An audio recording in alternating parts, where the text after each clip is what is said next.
What is up, everybody? Welcome back to Crypto for You. Today I have some very interesting things to talk about because, as you guys probably saw in the crypto market, Bitcoin is pumping like I talked about in my previous live stream. And today I want to talk about some key important factors and look at Ethereum. This will be a very interesting live stream. But before we do that, I want to talk about some real world news because if you look at the real world, I talked about this in my previous live stream, but I was talking about how exchanges, specifically Binance and Bybit, are leaving different countries and they're getting pushed. So Binance is leaving Russia. They're giving their company away to Comrex. If you want to watch about that, go on my previous live stream. And Bybit is also getting suspended in UK and they're not fighting back. But the interesting thing is that even though all these exchanges are getting crushed, there's one exchange that is actually getting accepted all over the world, and that is Coinbase. Coinbase is actually, listen to this, Coinbase receives regulatory approval to enable retail perpetual futures trading. This is very, very interesting. Look at this.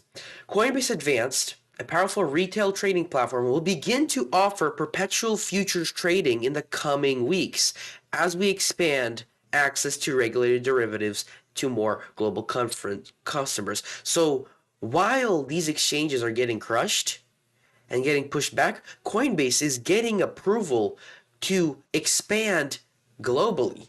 You know, Coinbase is one of the biggest, it's the biggest exchange, the most trusted exchange in America, and now it's expanding to different countries. So this could be a very bullish thing. And if you look at the crypto charts, Bitcoin did respond bullishly to this. If we look at the Crypto Fear and Greed Index, it rose to 48. It rose by 2 points compared to yesterday. And if you look at last week, if you look at the chart, it's slowly starting to increase for Bitcoin.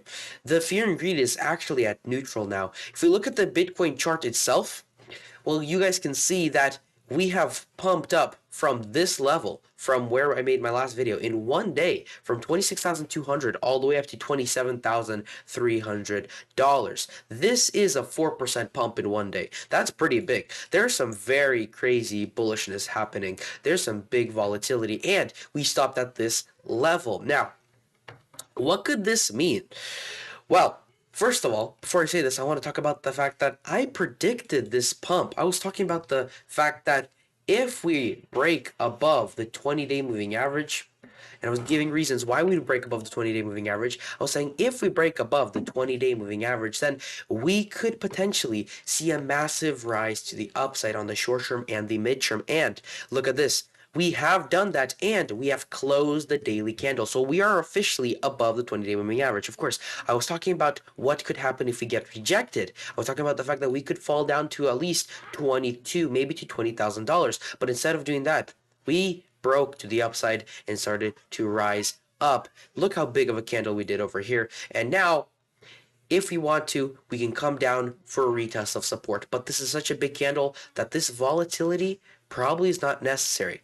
Look at the 20-day moving average, it's now support. But what's even more interesting is the Ichimoku cloud on the 4-hourly time frame, because we have broken the Ichimoku cloud on the 4-hourly time frame to the upside, and it is green. Last time we did this was all the way right over here, but it was a red Ichimoku cloud. What the Ichimoku cloud shows is basically bullish and bearish trends, and you guys can see that we might be confirming support right now above the Ichimoku cloud. If we manage to confirm support on this cloud, this could be a big sign of bullishness that Bitcoin could use to get to higher levels.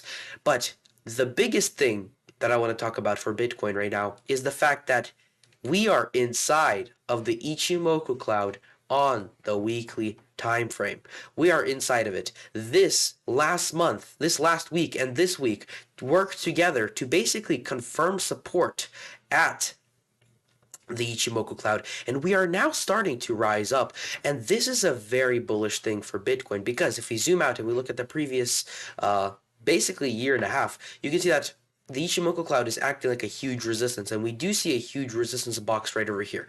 And the thing that we need for Bitcoin to 100% start rising like we did right over here back in 2020 is for us to basically enter the Ichimoku cloud, confirm that we're confirming support, and break it to the upside. That is the same thing that happened back over here that caused us to have this last crash down. And as you guys can see, we had a first initial crash, but once we entered the Ichimoku cloud and confirmed resistance up in it, that's when we started falling down.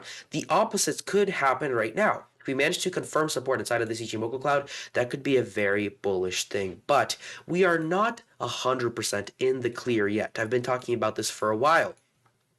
You know that on the short-term time frame, on the 4-hourly time frame, this pump right here could be the cause of the indicator playing out called a bull flag. I've been talking about this in my last live stream, and I said that this pattern right over here, this is a bull flag, could take us all the way up to, let's see, 28,500.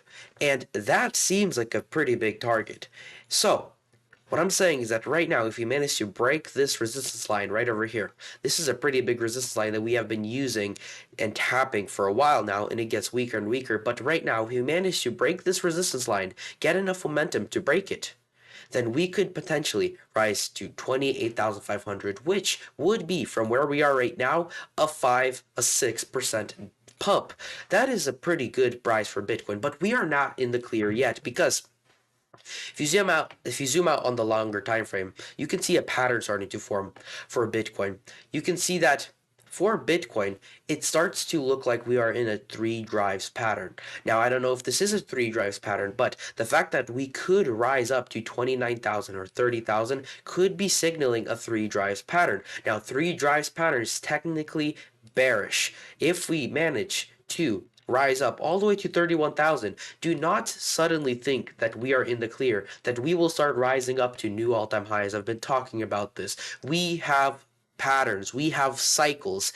The halving is a 4-year cycle that causes people at the last year to get out just because of all the volatility that happens in seemingly random directions. And this is the last year. So this pump on the short term that could take us all the way up to this level, to $30,000, if we reach this level, do not suddenly think that we could go to all-time highs. I'm not saying that we can't, but be aware. The pump up to $30,000 might be the stopping point for Bitcoin, because if we look at this whole entire pump from 15,000 all the way to $30,000, it was a pretty big pump. Technically, we should reverse and start falling down and have a little bit of test back. And you guys can see that this dump, the most likely chance for us to fall down to is 23,600 to 21,700. That's why I was talking about the fact that if we could get rejected below that 20-day moving average, which we confirm support above now, if we got rejected, we could have fallen all the way down to 21,700, but we are not in the clear yet. I am bullish on Bitcoin in the long term. I'm bullish on Bitcoin in the short term, but in the midterm, don't you guys need to start agreeing that we could be seeing a fall down if we stop at $30,000? And that's primarily because we have broken to 30,000. Now we're falling down and are making a classic ABC correction wave. This ABC correction wave could take us down to $21,000. And it works like this. We fall down to 25,000 and then we start to rise up. People seemingly enter the market thinking that this is the end of the crash. But the biggest level for us to stop at is, once again, the 0.5 to the 0.618 level, the golden pocket. We stop at this level, and this is the part where most people walk in, and then after we reach this level, sometimes even reaching the 0.786, we reverse and we start falling down. So if you guys see Bitcoin pump up right now in the next couple days, this week, in the next couple weeks, beware. Make sure we break above $31,000 and make a new higher high. We make a new higher high, we are in the clear. We stop somewhere at $30,000 and start falling down. Beware, we could fall all the way to 21,000 in a flash crash, but that's just cycles. But in the short term, this bullish news that's happening, that is very, very bullish for Bitcoin, and we are making a bull flag that could take us to $28,000. And all we got to watch for is to continue our pump past 31. But what about Ethereum? Well, I got some interesting news for Ethereum too, because it looks completely different than Bitcoin. If I map real quick Bitcoin above Ethereum, you can see some very big differences. Primarily the fact that Ethereum never made a higher high right over here. It made a lower high. It started making a lower and lower trend compared to Bitcoin, who actually reached a higher target over here. And because of that, we are actually inside of a potential bull flag. If I hide some indicators real quick, we are inside of a potential bull flag right over here. This is our bull flag. And not just that, but like I was saying, Bitcoin should technically fall down to this level. Ethereum already did. So if we map the Fibonacci retracement from the bottom to the top, you can see that Ethereum has already fallen down to the 0.5 retracement point, technically inside of the golden pocket. Give me a second, let me drink some water. But because we did that, we now might have the potential to start to rise up. We might have the momentum needed to start rising us up. And the next resistance level is right over here at $1,600. This is not just a resistance that's happening on the chart, but this is also a 0.382 retracement point, $1,653. This is a huge level that we are testing right now on the 1 hourly time frame. If we manage to break this level, then that could cause us to reach all the way to the top of this bull flag. Speaking on a long-term sense, if we manage to break above this bull flag and confirm support, well, the target of this bull flag could take us all the way up to, well, $2,700, which would be, from where we are right now, a 67% pump. But speaking from a trader's experience, you don't buy right now, you buy when we break out. And so that could be around a 50% pump. Topple that, add that with leverage, and you can get some serious prices. So what we need to watch right now is for us to confirm support at this level. If we manage to break above this level, the 0.382 level, and confirm support, that is a very major bullish sign for Ethereum, and this could cause an altcoin bull market to start to happen. Now, there are a couple more indicators I want to talk to you guys about on the Ethereum side. One of them is the moving averages, because right now, as we speak, Ethereum is tapping not just that support and resistance level, but also the 200-week moving average. That is a crazy moving average that Ethereum needs to break. If we confirm resistance in below this area, which will be confirmed in about 2 days, because that's when the weekly candle closes. If we confirm resistance below this level, that could be a very bearish sign for Ethereum and the rest of the altcoins. So we need to confirm support above this level. So what we need to do in the next couple days and this week is to rise above 1,660. If we manage to do that, then the next target for us is around 1,730. We manage to break above this level, we could start to rise up. And we do have some indicators that are backing that up. For example, the RSI and the stochastic RSI. The RSI is at 44, starting to enter the relative area again, the regular area. If we manage to break up into this level, and the fact that the stochastic RSI is flipping to blue, those are just two bullish indicators for Ethereum that could continue to propel Ethereum to the upside. And just the only thing that needs to happen for Ethereum is for us to break above this 20-week moving average. A couple more things is, for example, the Ichimoku cloud on the daily time frame is also at this level where the top of the bull flag is. So when we reach this level, if we reach this level right now, that's when the resistance part is gonna happen.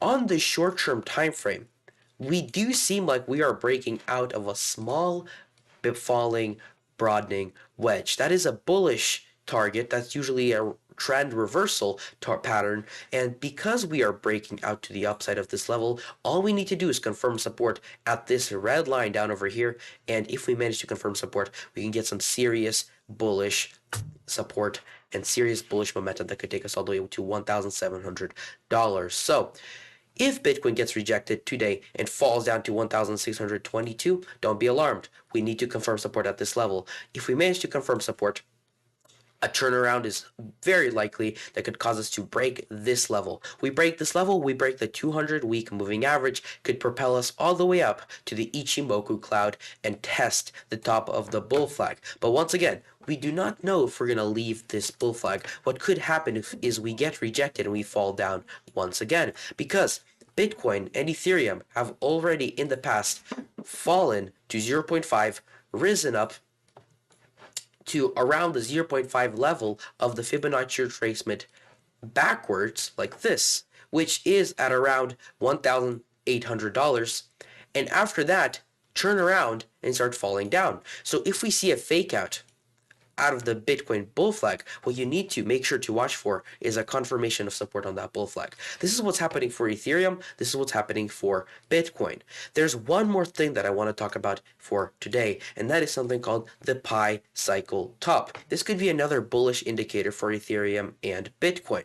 If we look in the past, the pi cycle top has usually been used to signify tops in Bitcoin, but it can also be used to signify bottoms. Because if you look at the first rally for Bitcoin, if you guys see, this moving average, these two moving averages has been used, as you guys can see, to accurately predict the top of the Bitcoin bull market. Right over here in the first cycle, we had this prediction right over here was a little off. But after that, we had spot-on predictions by the pi cycle top as to where the top was. And as you guys can see, this is a mathematical prediction. And so going down to the bottoms, there's some interesting thing that happens when Bitcoin reaches the bottom. Number one, we actually break below this orange pi cycle line. And not just that, but we also confirm resistance for a short period of time. But once we break above this pi cycle once again, that's when the bull market starts to kick in. That's when the actual rise starts to kick in the long term. Looking at the next cycle, you can see that we fell down below this pi cycle. We confirm resistance, but once we confirm support, once we broke above it, and that was a serious, big area right over here when Bitcoin broke above it, but once we broke above this level, that is when the actual bull market started to happen.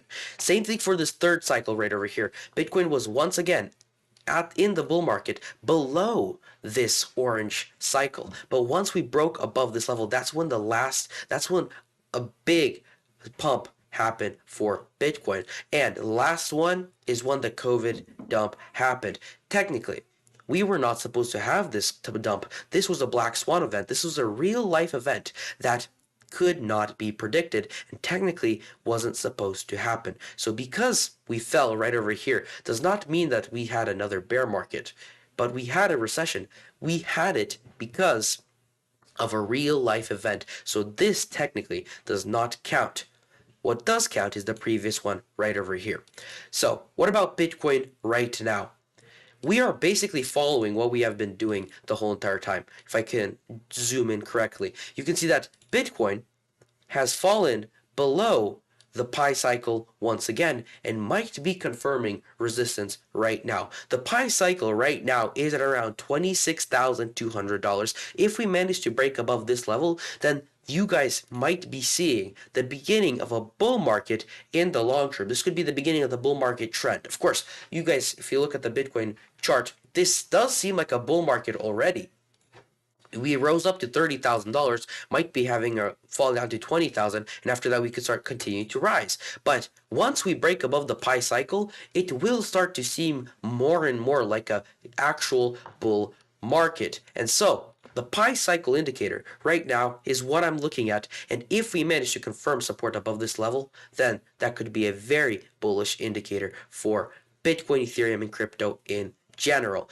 And with that being said, this is what I have today for Bitcoin. Watch out for what Bitcoin is doing. If we manage to break above this huge resistance area for Bitcoin, this yellow resistance line, then we might and we will be able to see a pump to $30,000. But make sure that we break above 30,000. If we see a fall down after 30,000, that could just be an ABC correction wave down to the $20,000 area. And with that being said, hope you guys enjoyed this live stream. If you did, leave a like down below. Write in the comment section what I should review about, because I do reviews about everything crypto related. But with that being said, I'll see you in the next live stream.